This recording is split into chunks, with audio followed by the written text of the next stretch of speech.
नमस्कार दोस्तों, स्वागत है आप सभी का मेरे YouTube चैनल पर। मैं हूं डॉक्टर अल्पिका बागड़ी। तो आज हमने चर्चा करनी है कोविड-19, डेंगू फीवर और जो वायरल फीवर है उसके बीच डिफरेंस की। तो बहुत इंपॉर्टेंट टॉपिक है, इसलिए वीडियो को अंत तक ज़रूर देखिएगा। और अगर आप मेरे चैनल पर नए हैं तो मेरे चैनल को सब्सक्राइब कर लीजिए और साथ में दबा दीजिए बेल आइकन, ताकि मेरे आने वाली वीडियोज़ की नोटिफिकेशन आपको मिलती रहे। तो चलिए शुरू करते हैं। सबसे पहले मैं आपको बताना चाहूँगी फीवर क्या होता है। फीवर बेसिकली हमारी बॉडी का जो टेम्परेचर है, अगर वो नॉर्मल से ऊपर जा रहा है, यानी 97 to 99 जो रेंज होता है वो नॉर्मल कंसिडर किया जाता है। और अगर इससे अबव हमारा टेम्परेचर बॉडी का जाने लग जाए तो उसे हम फीवर कंसिडर करते हैं। हमारे मस्तिष्क में हाइपोथैलेमस होता है, वो हमारा बॉडी टेम्परेचर रेगुलेट करता है। जब हमारी बॉडी में कोई इन्फेक्शन या फिर कोई इन्फ्लेमेशंस आ रही हैं, कोई डिजीज़ का अटैक हुआ है, तो उस दौरान क्या होता है, हमारे हाइपोथैलेमस तक सिग्नल जाता है और वो हमारे बॉडी का टेम्परेचर बढ़ाने लग जाता है। बेसिकली जो फीवर है वो कोई डिजीज़ नहीं है, फीवर एक साइन है, फीवर एक लक्षण है। वो किस वजह से हो रहा है इसको रूल आउट करना होता है। तो जब बॉडी का टेम्परेचर बढ़ता है, इसका मतलब क्या है, हमारी बॉडी का डिफेंस मैकेनिज्म स्टार्ट हो गया। हमारी बॉडी ने जो डिजीज़ या एलर्जेंस या पॉल्यूटेंट्स या फिर इन्फेक्शंस, इन्फ्लेमेशन जो आई है उसके टुवर्ड्स फाइट करना स्टार्ट कर दिया है। तो ये मैंने आपको बता दिया कि फ़ीवर क्यों होता है या फ़ीवर क्या है। अब मैं बताना चाहूँगी फ़ीवर में लक्षण क्या क्या आ सकते हैं। फ़ीवर के, अगर आपको फ़ीवर है तो फ़ीवर के दौरान आपको चिल्स हो सकते हैं, ठंड लगना, कपकपी चढ़ना, पसीने आना, डिहाइड्रेशन शरीर में हो जाना, बॉडी टूटना, वीकनेस महसूस होना, खाना खाने की इच्छा ना करना या सर दर्द होना, इस तरह के सिम्टम्स आपको बेसिकली फ़ीवर के दौरान देखने को मिल जाते हैं। तो मैं बताना चाहूँगी डेंगू फीवर, कोविड-19 और वायरल में डिफरेंस क्या होता है। जैसा आप सभी को पता है, आजकल तीनों ही इस तरह के इन्फेक्शंस या फिर इस तरह की दिक्कतें साथ में आ रही हैं, तो समझ नहीं आता, पेशेंट पैनिक हो जाता है कि आखिर उसको है क्या। तो आज मैं आपके थोड़े से इतने स्पेसिफिक सिम्टम्स मैं आपको बताना चाहूँगी, जिससे आप डिफ्रेंशिएट कर सकते हैं कि आपको क्या हो रहा है और आपको पैनिक नहीं होना पड़ेगा। तो मैं बताना चाहूँगी डेंगू फीवर के बारे में। जो डेंगू फीवर होता है वो वेक्टर बॉर्न डिजीज़ है। वेक्टर बॉर्न का मतलब होता है कि मच्छरों के द्वारा ये फैलता है। एडिस इजिप्टी जो मच्छर है वो ह्यूमन में ट्रांसमिट करता है।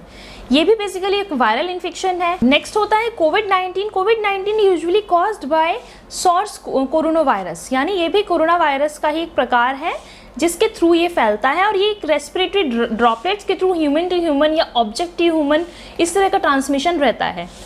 अब हम बात करते हैं वायरल फीवर की, यानी फ्लू की। जो फ्लू है वो भी एक वायरल इन्फेक्शन है, उसमें भी इन्फ्लुएंजा जो वायरसेस हैं उसके थ्रू इसका ट्रांसमिशन होता है। अब हम बात करते हैं इंक्यूबेशन पीरियड की, यानी जब से आपका एक्सपोजर हुआ और जब तक आपने अपने लक्षण शो किए, इसको हम इंक्यूबेशन पीरियड कहते हैं।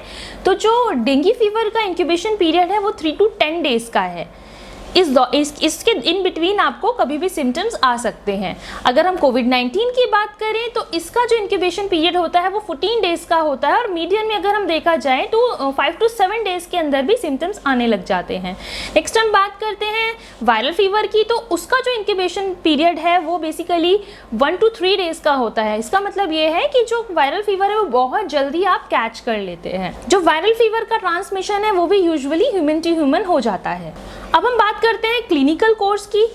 जो डेंगू फीवर और कोविड-19 है वो माइल्ड से सीवियर की टुवर्ड्स जा सकते हैं, और ये जो हमारा वायरल फीवर है वो माइल्ड टू मॉडरेट कंडीशन में ही रहता है।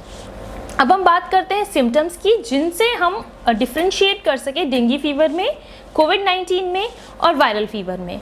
तो जो बहुत स्पेसिफिक सिम्टम डेंगू के आते हैं वो आते हैं आपके हेडेक, और आपको पेन फील होता है अपने आईज के अंदर, यानी रेट्रो ऑर्बिटल पेन। इसमें बहुत स्पेसिफिक सिम्टम इसका आता है, हेडेक के साथ रेट्रो ऑर्बिटल पेन, साथ में मायल्जिया यानी बॉडी एक हो रहा है, फीवर बहुत हाई ग्रेड जाता है। उसके अलावा एब्डोमेन में टेंडरनेस रहता है, एब्डोमेन में पेन रहता है, वॉमिटिंग का कंप्लेंट्स भी आ सकती हैं, रैशेस भी आ सकते हैं, और लूज मोशन का यानी डायरिया का भी इंडिकेशन कई बार देखने को मिलता है। तो स्पेसिफिकली इसमें हेडेक बहुत ज़्यादा प्रोमिनेंट रहता है डेंगू फीवर में। नेक्स्ट हम बात करते हैं कोविड-19 की। इसमें फीवर के साथ साथ आपको ड्राई कफ आएगा, उसके अलावा बॉडी एक आएगा, साथ में डिस्निया यानी सांस लेने में तकलीफ, सांस लेने में तकलीफ, इसका कारण क्या होता है सांस लेने में तकलीफ का? ऑक्सीजन सैचुरेशन जो है हमारी बॉडी में कम होने लग जाता है, नॉर्मल से नीचे जाने लग जाता है, इस वजह से ये सिम्टम आने लगता है।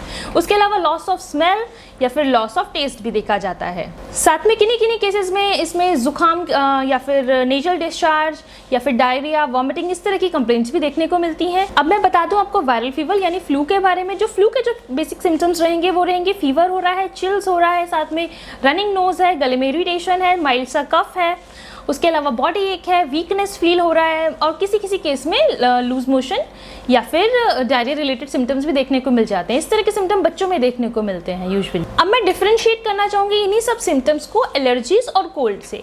अगर ये सब सिम्टम आ रहे हैं तो हमने डिस्टिंग्विश कर ही लेना है कि कौन सा पर्टिकुलरली सिम्टम आपका मैच कर रहा है आपके डिजीज से। नेक्स्ट एक होता है एलर्जीज, सीजनल एलर्जीज जो आती हैं। सीजन एलर्जीज में यूजुअली क्या होता है, हमें नोज में इरिटेशन हो रही है, आंखों में इरिटेशन है, आंखों से पानी बह रहा है, नाक से पानी बह रहा है, कान में इरिटेशन है, गले में इरिटेशन है, तो यूजुअली हम इसे वायरल या फ्लू समझ लेते हैं, बट यूजुअली ये नहीं होता, ये कई बार एलर्जिक रिएक्शंस भी हो जाती हैं। इसमें कभी कभी इरिटेटिंग कफ का सिम्टम भी आने लग जाता है। नेक्स्ट होता है कोल्ड। कोल्ड में आपका ठंड लगने का जो सिम्टम होता है कि थोड़ा सा आपको ठंड लगी, कपकपी लगी, उसके बाद नाक से डिस्चार्ज स्टार्ट हो गया, ठंड के एक्सपोजर से इस तरह के सिम्टम्स आते हैं। तो ये मैंने आपको कुछ सिम्टम बता दिए जो इनको बाकी इन 3 बड़ी जो दिक्कतें हैं उनसे डिफ्रेंशिएट करते हैं। सिम्टम्स को ध्यान में रखते हुए मैं एक बात बताना चाहूँगी, जिनकी इम्यूनिटी पुअर होती है यूजुअली कोविड-19 और जो फ्लू है उन पे ज़्यादा उसका अटैक रहता है। तो मैं बताना चाहूँगी सीवियर इलनेसेस में डेंगू फीवर और कोविड-19 में क्या क्या सिम्टम्स देखने को मिल सकते हैं। तो अगर सिम्टम्स बहुत ज़्यादा बढ़ जाते हैं या कॉम्प्लिकेशन के टुवर्ड्स पेशेंट अगर जा रहा है तो डेंगू फीवर में प्लाज्मा लीकेज देखने को मिलेगा, शॉक के सिम्टम्स आएंगे जिसे हम डेंगू शॉक सिंड्रोम भी कहते हैं, या फिर डेंगू हेमरेजिक फीवर भी आ जाता है जिसमें हेमरेज स्टार्ट हो जाता है यानी ब्लीडिंग स्टार्ट हो जाती है ओरिफिस से, जैसे नाक से ब्लीडिंग हो रहा है, छोटे छोटे चकत्ते पड़ने लग जाते हैं। उसके अलावा जो है फ्लूइड एक्यूमुलेशन होने लग जाता है हार्ट के अराउंड, पेट के अराउंड या लंग्स के अराउंड। लीवर के जो एंजाइम्स हैं वो बढ़े रहने लग जाते हैं। अगर बहुत ज़्यादा टेम्परेचर बढ़ने लग जाता है तो फिर मेनिंजियोएन्सेफेलाइटिस के सिम्टम्स भी देखने को मिलते हैं और कहीं किसी केस में हार्ट इम्पेयरमेंट के सिम्टम्स भी देखने को मिल जाते हैं। तो मैं बताना चाहूँगी कोविड-19 के केसेस में क्या क्या सीवियर इलनेसेस देखने को मिल जाती हैं। तो जो फर्स्ट 5 to 8 डेज है वो बहुत क्रूशियल कंसिडर किए जाते हैं। कोविड-19 के कॉम्प्लिकेशन के टुवर्ड पेशेंट जा रहा है तो फिर उसमें एक्यूट रेस्पिरेटरी डिस्ट्रेस देखने को मिल जाता है। उसके अलावा सांस लेने में तकलीफ अगर हो रही है, हाइपोक्सिया के सिम्टम्स देखने को मिल जाते हैं, डिस्निया बहुत ज़्यादा स्पेसिफिक इसमें देखने को मिल जाता है, रेस्पिरेटरी फेलियर या मल्टी ऑर्गन सिस्टम फेलियर या फिर शॉक के सिम्टम्स देखने को मिल जाते हैं। अब हम बात करते हैं रिस्क फैक्टर्स की। तो जो डेंगू फीवर है उसमें रिस्क पे रहते हैं छोटे बच्चे या फिर यंगस्टर्स और या फिर इम्यूनो कॉम्प्रोमाइज पेशेंट जिन्हें कैंसर है, जिन्हें जो HIV पॉजिटिव है या फिर जिनको डायबिटीज़ मेलाइटस है, हाइपरटेंशन का दिक्कत है, वो लोग ज़्यादा इसमें टेंडेंसी उनकी ज़्यादा फेटल हो सकती है। नेक्स्ट हम बात करते हैं कोविड-19 की। कोविड-19 में बहुत ज़्यादा हमें ध्यान उन पेशेंट्स पे देना है जो अबव 60 हैं, वो ज़्यादा रिस्क पे रहते हैं। उसके अलावा इम्यूनो कॉम्प्रोमाइज पेशेंट जो HIV पॉजिटिव है, जिनको कैंसर है, जो डायबिटिक हैं या फिर जिनको डिसलिपिडीमिया है, जिनको क्रॉनिक हार्ट डिजीज़ हैं या फिर जो एस्थमेटिक हैं, जिनको क्रॉनिक रीनल डिजीज़ है या फिर क्रॉनिक लीवर डिजीज़ है, जो डायलिसिस पे चल रहे हैं या कुछ भी क्रॉनिक अंडरलाइंग जिनको डिजीज़ है उनके लिए रिस्क पे रहता है। कोविड-19 में कॉम्प्लिकेशंस जो देखी जाएंगी वो यूजुअली मैंने आपको पहले बताई ही थी। साथ में इसमें अगर बहुत ज़्यादा रेस्पिरेटरी डिस्ट्रेस अगर होने लग जाता है, रेस्पिरेटरी फेलियर भी हो सकता है। उसके अलावा भारीपन छाती पे बना रहने लग जाता है, शॉर्टनेस ऑफ ब्रेथ हो रहा है, या साथ में ब्लूइश डिस्कलरेशन होने लग जाता है फेस का, या क्योंकि ऑक्सीजन की कमी हो रही है तो ब्लूइश साइनोसिस के सिम्टम्स भी देखने को मिल जाते हैं। अगर बहुत ज़्यादा ऑक्सीजन की डेफिशिएंसी होने लग जाती है बॉडी के अंदर तो कन्फ्यूजन वाली स्टेट भी क्रिएट होने लग जाती है। तो मैं बताना चाहूँगी ऐसी कौन कौन सी इन्वेस्टिगेशंस हैं जिन्हें करा के हम कंफर्म कर सकें कि हमें क्या दिक्कत हो रहा है। तो अगर हम डेंगू फीवर की बात करें तो इसमें हम CBC करा सकते हैं, कंप्लीट ब्लड काउंट, जिसमें प्लेटलेट्स हमारा इंक्लूड हो जाता है, क्योंकि हमें देख के पता चलेगा ल्यूकोपीनिया या थ्रोम्बोसाइटोपिनिया के सिम्टम्स तो नहीं आ रहे हैं। उसके अलावा NS1 एंटीजन कराया जाता है या फिर एंटीबॉडीज़ में हमारा IgG IgM कराया जाता है। अब हम बात करते हैं कोविड-19 की। अगर कोविड-19 को हमें कंफर्म करना है तो RT-PCR टेस्ट कराया जाता है। ये मॉलिक्यूलर जांच होती है। जो दूसरा होता है वो एंटीबॉडीज़ के लिए होता है। तो एंटीबॉडीज़ यूजुअली उनकी देखी जाती है कोई पास्ट में कोई इन्फेक्शन तो नहीं है। साथ में और भी रूटीन चेकअप किया जाता है ताकि पर्टिकुलरली हम किसी ऑर्गन स्पेसिफिक पे ध्यान दे सकें। तो जो RT-PCR कराया जाता है वो बेसिकली नेजोफेरेंजियल स्वैब के थ्रू किया जाता है, और जो हमारा एंटीबॉडीज़ की जांच की जाती है वो हमारे ब्लड टेस्ट से की जाती है। तो बहुत स्पेसिफिकली मैंने आपको बहुत बेसिक पॉइंट्स बता के डिफ्रेंशिएट किया है इन सिम्टम्स को, ताकि आप जान सकें कि आपके जो सिम्टम्स हैं वो कोविड-19 के हैं, डेंगू फीवर के हैं या वायरल के। आजकल ज़रा से सिम्टम्स आते नहीं हैं कि पेशेंट पैनिक हो जाता है कि उनको कोविड-19 हो गया और वो डॉक्टर्स के चक्कर लगाने लग जाते हैं या फिर वो सेल्फ मेडिकेशन करने लग जाते हैं, जो कि ठीक नहीं है। आजकल फेसबुक या फिर व्हाट्सएप के थ्रू भी लोगों के पास लिस्ट आ जाती है कि कोरोना के सिम्टम्स हैं तो ये दवाइयाँ ले लें, जो बिल्कुल भी ठीक नहीं है। मेडिसिन वही दी जाती है अगर आप सिम्टोमेटिक भी हैं या असिम्टोमेटिक हैं, जो आपके सिम्टम्स उसके अकॉर्डिंगली मेडिसिन दी जाएंगी, रादर देन कोई एक वेग सा आपको ट्रीटमेंट दिया जाए। तो आपने इस चीज़ पे ध्यान नहीं देना कि आप किसी भी तरह का कोई भी जो फॉरवर्डेड मैसेज आपके ऊपर आए, आपके पास आया, आपने उसके ऊपर उसको देख के अपना ट्रीटमेंट शुरू कर दिया। आप कोविड पॉजिटिव भी आए हैं तो भी ज़रूरी नहीं है कि जो बेसिक सबकी जो मेडिसिन चल रही हैं वो आपकी चलेंगी, लाइक एजिथ्रोमाइसिन है, सिट्राजिन। मेरे पेशेंट जो कोविड पॉजिटिव आए हैं वो भी मुझे बताते हैं कि उनको किसी ने फॉरवर्ड कर दिया है पर्टिकुलर मेडिसिन का सेट की ये खा लो, वो बहुत ज़रूरी मेडिसिन हैं। HCQ हम वो लेना शुरू कर देते हैं, या फिर एजिथ्रोमाइसिन, सिट्राजिन ले रहे हैं। तो इसमें हमें ध्यान ये रखना है, हमें अपनी इम्यूनिटी को बूस्टअप करना है और मेडिसिन अपने डॉक्टर की सलाह से ही लेनी है। ऐसा नहीं है अपने सेल्फ मेडिकेशन करना है, क्योंकि वो ज़्यादा आपके लिए प्रॉब्लमैटिक हो सकता है। मेरे बहुत सारे पेशेंट हैं जो कोविड पॉजिटिव आए और होम्योपैथी से माइल्ड टू मॉडरेट उनके सिम्टम थे और होम्योपैथी से उन्होंने बहुत अच्छे से रिस्पॉन्स किया है। तो अगर आप भी कोविड पॉजिटिव हैं या फिर आपके सिम्टम कुछ इस तरह से आते हैं, तो फिर आपने अपने किसी भी डॉक्टर जो होम्योपैथिक डॉक्टर हैं उनके संपर्क में आना है, उनसे अपना केस डिस्कस करके आप होम्योपैथिक मेडिसिन ले सकते हैं।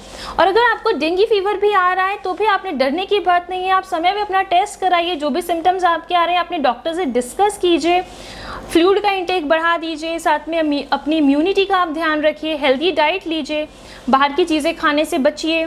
साथ में अगर मच्छर का ज़्यादा आपको स्टेगनेंट वाटर है आपके घर के आसपास या मच्छर ज़्यादा पनप रहे हैं तो उसको आप ध्यान में रखिए। वायरल फीवर से बचाव के लिए अगर घर में किसी को वायरल का अटैक हुआ है, ठंडा खट्टा किसी ने खाया था, सिम्टम्स डेवलप हो रहे हैं, उसको कोविड-19 नहीं समझ लेना चाहिए। बाहर अगर आप निकल रहे हैं तो कृपया मास्क ज़रूर पहनिए, सैनिटाइज़र का प्रयोग कीजिए, हैंड वॉश रेगुलरली कीजिए, हाथ धोना मत भूलिए। यूजुअली मैंने देखा है पेशेंट चालान से बचने के लिए अपना फेस कवर कर लेते हैं, पर चालान से ज़्यादा ज़रूरी आपकी हेल्थ है, इसलिए मास्क प्रॉपर वेयर कीजिए, नोज़ को भी कवर रखिए। पेशेंट यूजुअली क्या करते हैं, नोज़ बाहर रहता है, माउथ कवर करके जस्ट चुन्नी से लगा लेते हैं या रुमाल सा बांध लेते हैं, उस चीज़ पे ध्यान मत दीजिए। आपकी हेल्थ बहुत ज़्यादा इम्पॉर्टेंट है, इसके लिए आपने थोड़ा सा सतर्क रहना, अवेयर रहना है कि कैसे आपने बचाव करना है। अगर आपने अपनी इम्यूनिटी बूस्टअप करनी है तो होम्योपैथी में बहुत अच्छी मेडिसिन आती हैं। आयुष मिनिस्ट्री ने भी आर्सेनिक एल्बम 30 का उपयोग बताया है, आप इसका इंटेक कर सकते हैं। साथ में आपने अपने डाइट में हेल्दी फूड को शामिल करना है, आप विटामिन C रिच चीज़ें लीजिए और सीजनल फ्रूट और वेजिटेबल्स का इंटेक कीजिए, बाहर की चीज़ें खाने से बचें, भीड़ भड़क्के में जाने से बचें। उसके अलावा आप बहुत ज़्यादा ध्यान रखिए, अगर सिम्टम्स डेवलप भी हो रहे हैं, आप पॉजिटिव भी आ रहे हैं तो पैनिक मत होइए, क्योंकि जो पैनिक सिचुएशन है वो ज़्यादा परेशान करती है रादर देन डिजीज़ इटसेल्फ। तो अपने ध्यान ये रखना है कि अगर पॉजिटिव भी आप आ रहे हैं तो आप आइसोलेट हो जाइए, सिम्टम थोड़े बहुत भी आपको लग रहे हैं तो आइसोलेट होके आप इस दिक्कत से और अपने परिवार को भी बचा सकते हैं, खुद भी बचे रह सकते हैं। अगर आपके सिम्टम माइल्ड टू मॉडरेट आ रहे हैं तो आप अच्छे अपने होम्योपैथिक फिजिशियन से बात कर सकते हैं। मैंने खुद भी अपने काफ़ी पेशेंट्स को ट्रीटमेंट दिया है और बहुत अच्छा रिजल्ट उसमें मिला है, लेकिन सेल्फ मेडिकेशन से बचना है। मैं फिर से कहूँगी, अपने आप अपना ट्रीटमेंट ना करें, किसी अच्छे डॉक्टर की अंडरटेकिंग में ही अपना ट्रीटमेंट आप करें। तो मैं आपको बताना चाहूँगी एक होम्योपैथिक मदर टिंचर कॉम्बिनेशन जो इम्यूनिटी बूस्टर का काम करेगा। तो इसके लिए आपने लेना है टीनोस्पोरा टिंचर, नेक्स्ट आपने लेना है ऑसिमम सैंड टिंचर, उसके अलावा अश्वगंधा टिंचर। ये 3 टिंचर्स आपने लेने हैं। इन तीनों की आपने आधे कप पानी में 7 ड्रॉप्स ऐड करनी है और सुबह शाम पीना है। बच्चों के लिए आप डोजेस आधी कर सकते हैं। वैसे डेंगू फीवर कोविड-19 और वायरल फीवर बहुत अच्छा होम्योपैथिक ट्रीटमेंट इनमें मिल जाता है। माइल्ड टू मॉडरेट केसेस में वायरल फीवर का भी बहुत अच्छा ट्रीटमेंट होम्योपैथी में है। अगर आपको आज का मेरा वीडियो अच्छा लगा है तो मेरे वीडियोस को जरूर शेयर करें अपनी फैमिली फ्रेंड्स के साथ, and keep on supporting me and like, share and subscribe to my channel. Thank you so much. Namaste.